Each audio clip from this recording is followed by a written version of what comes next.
LDF വന്നാൽ പൂട്ടിയ ബാറുകൾ തുറക്കുമോ എന്ന് മുൻകൂട്ടി പറയുന്നില്ലെന്ന് CPI സംസ്ഥാന സെക്രട്ടറി കാനം രാജേന്ദ്രൻ. ജനങ്ങൾക്ക് LDFനെ വിശ്വസിക്കാം.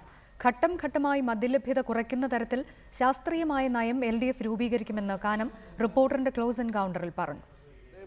UDFന്റെ മദ്യനയം തുടരില്ലെന്ന് വ്യക്തമാക്കിയ കാനം രാജേന്ദ്രൻ ഈ സർക്കാരിന്റെ നയം കൊണ്ട് മദ്യ ഉപഭോഗം കൂടുകയാണുണ്ടായതെന്ന് ചൂണ്ടിക്കാട്ടി. മദ്യനിരോധനം ലോകത്തെവിടെയും വിജയിച്ചിട്ടില്ല. നിരോധനം ഏർപ്പെടുത്തിയ സംസ്ഥാനങ്ങൾ അത് പിൻവലിച്ചുകൊണ്ടിരിക്കുകയാണ്. ഘട്ടം ഘട്ടമായി മദ്യലഭ്യത കുറച്ചുകൊണ്ടുവരാൻ ഉദ്ദേശിച്ചുള്ളതാകും LDFന്റെ നയം. UDFന്റെ നയം തുടരുകയില്ല. കേരളത്തിന്റെ മദ്യലഭ്യത ഘട്ടം ഘട്ടമായി കുറച്ചു കൊണ്ടുവരിക എന്നത് തന്നെയാണ് LDFന്റെയും നയം. മദ്യനിരോധനം എന്നത് പ്രായോഗികമല്ലാത്ത കാര്യമാണ്. ഗുജറാത്തിൽ നടപ്പിലാക്കിക്കൊണ്ടിരുന്ന മദ്യനിരോധനം ഇപ്പോൾ ജില്ലയായിട്ട് പിൻവലിച്ചുകൊണ്ടിരിക്കുക. പൂട്ടിയ ബാറുകൾ തുറക്കുമോ എന്ന് മുൻകൂട്ടി പറഞ്ഞുകൊണ്ട് തെരഞ്ഞെടുപ്പിന് പോകാനില്ല. ജനങ്ങൾ LDFനെ അവിശ്വസിക്കേണ്ട കാര്യമില്ല. ശാസ്ത്രീയമായ പുതിയ നയം ആവിഷ്കരിക്കുകയാണ് LDF ചെയ്യുക. കാനം കൂട്ടിച്ചേർത്തു.